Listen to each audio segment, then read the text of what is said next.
한국의 효역사를 말하다 하면서 이제 어버이날도 다 됐고 했어요. 한국의 효에 대한 이야기를 좀 해보려고 하거든요.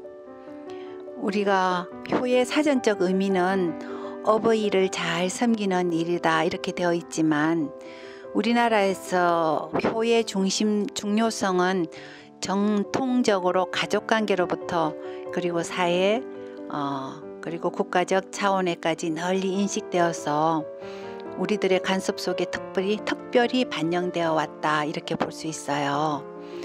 아울러 모든 사회 윤리는 가정 윤리의 반복적 확장이기 때문에 가정 윤리인 효는 부모 자녀 관계에서만이 아니라 모든 행위와 인간됨이 근본이다라고 배웠던 기억이 있어요.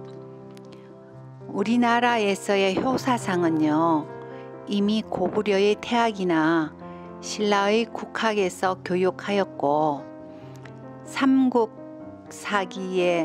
신라 삼국사기에 효녀 등의 기록이 있는 것을 보면요, 아마 통일신라 시대에는 유교적 효사상이 지식인들의 기본 교양이 아니었나 싶습니다. 고려 말기에 이렇게 들어와서 보면요, 효행록이 있더라고요.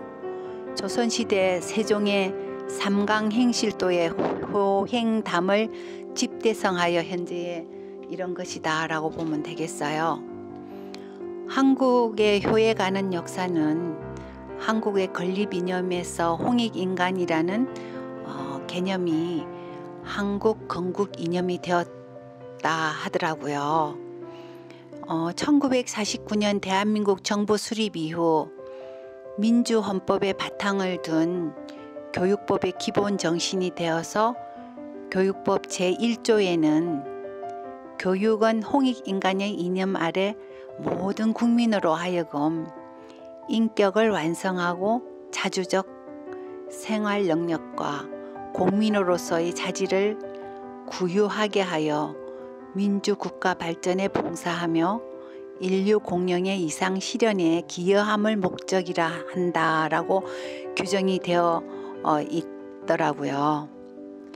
여기서 이제 우리가 이제 홍익인간의 이념의 전개를 한번 살펴보면요, 모든 인간은 인격을 도약하고 자주적 생활 능력과 민주 시민의 자질을 갖추게 하여서 인간다운 삶을 영위하게 하고 민주국가의 발전과 인류 공영의 이상을 실현하는 데 이바지하게 함을 목적으로 이것이 우리나라 교육에서 추구하는 인간상이라 이렇게 쓰여 있어요. 그런데 이제 이 어버이날도 다 됐고 이제 그래서 제가 효에 대한 이야기를 하면서 한국의 효의 역사를 이렇게 지금 이야기하고 있는 거예요. 효행의 실천은 부모와 자식 간의 역할에 대한 상위성을 인정할 때 효의 본래적 의미를 드러낼 수 있다라고 했거든요. 이때 상호 간의 역할 관계는 종적인 관계가 아니라 횡적인 관계가 형성될 때 마침내 양자는 소통의 실마리를 한 꼭지점에서 만나게 된다. 그렇게 알고 있어요. 그런데 이거를 옛날 사람들은 효는 절대 수평이 아니라 수직이라고 생각했던 그런 때도 있었잖아요. 그러나 요즘은 사람들의 사상이 많이 바뀌었어요. 효는 부모와 자식이 서로의 역할에 충실하고 그리고 상무적 관계가 서로 간에 도리가 있는 것이고 그래야만이 효가 성립이 된다라고 효의 개념이 이제 좀 바뀐 것 같아요. 그리고 그게 또 원칙인 것 같기도 하고요. 제가 생각해 보면 임금님은요, 나라의 힘을 다하고 나라의 욕됨이 없어야 한다라고 하잖아요. 그런데 광의적으로 나의 국가와 나의 가족이 아닌 타인까지 사랑을 베풀고 나누어야 한다는 것이 우리의 효행의 근본이잖아요. 임금님과 신하가 서로 같은 마음을 가지고 서로 수직이 아닌 수평의 그런 대화를 할 수 있고 역할을 할 수 있다면 그것이 우리 효행의 근본이 되는 것이겠지요. 효행의 근본을 따지면 이것저것 너무 많거든요. 사실 제가 이거 이야기를 하지만 들어주는 사람 별로 없을 것 같아요. 너무 딱딱하잖아요. 그죠? 그러나 우리가 한 번은 알아야 될 것 같아서 제가 이야기를 해보는 거예요.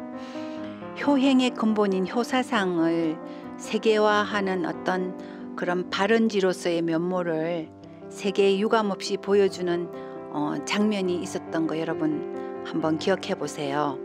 1918년 평창 올림픽 때 성화봉사자로 신사임당과 율곡 2를 모델로 해가지고요. 사임당으로 분장한 어머니와 율곡을 대신한 아들, 그러니까 실제로 모자인 두 성화봉사자가 있었어요. 우리 고유의 한복을 곱게 차려입고 오죽현과 삼오정 공원 사이에 1.5km의 길을 거쳐 효의 성지로 조성된 삼오정 공원을 한 바퀴 이렇게 돌면서 성화를 봉송하는 그런 장면이 우리의 효사상을 평창 동계올림픽을 계기로 전 세계에 널리 알림으로써 세계는 한 가족이 되고 인류는 형제가 되고 또 세계인의 가슴 속에 평화로운 가족 사랑 정신을 깊이 새겨 꽃 피우게 되었던 것을 여러분들은 기억하셔야 됩니다. 신사임당은요, 율곡 2일을 낳은 훌륭한 어머니를 48세로 작고할 때까지 그리 길지 않은 삶을 살았지만 훌륭한 작품을 남긴 천재 화가예요. 그리고 위대한 학자이기도 하고 정치가였던 율곡 2이는 율곡 2의 어머니로서 신사임당은 현모양처를 상징하는 인물로 5세기가 지난 오늘날에도 여전히 추앙을 받고 있잖아요. 우리들에게. 그죠? 그래서 이제 이율곡의 효사상을 잠깐 이야기를 해보려고 해요. 이율곡의 효사상은 유교의 전통에서는 가정이 곧 나라요, 우주요, 그리고 같은 구조를 갖는 것으로 이해된다. 임금은 아버지와 같고 백성은 자녀와 같은 것이고 아버지는 하늘과 같고 어머니는 땅과 같은 것이다. 이렇게 효사상을 이야기를 하셨습니다. 가정은 작은 국가이고 우주는 큰 가정이다라고 이렇게 이제 하면 가정을 떠난 사람은 국적을 잃은 백성으로 우주의 미화가 되겠지요. 이것은 효가 내포하고 있는 가정과 사회적 이념으로 단편적인 개념이 아닌 우주 전체적 개념으로 본 것이다 라고 여러분들이 생각해 주시면 좋겠어요. 한 나라의 일륜적 도리가 잘못되면 인류의 모든 도리가 잘못되는 그런 구조로 변하는 것이잖아요. 그죠?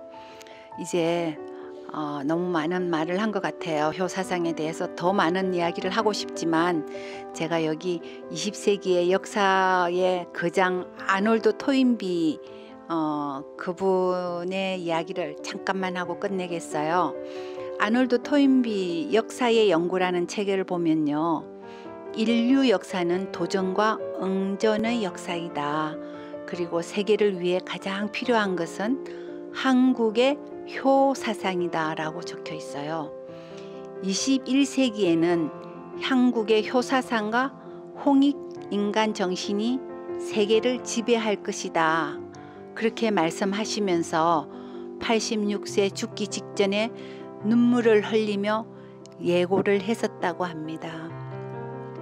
그런 걸 보면요, 우리의 효는 과연 세계적인 효가 되겠죠. 사랑과 공경의 효를 행하는 모든 행동을 선으로 지향하자라고 저는 여러분들에게 감히 말씀드리고 싶습니다. 감사합니다.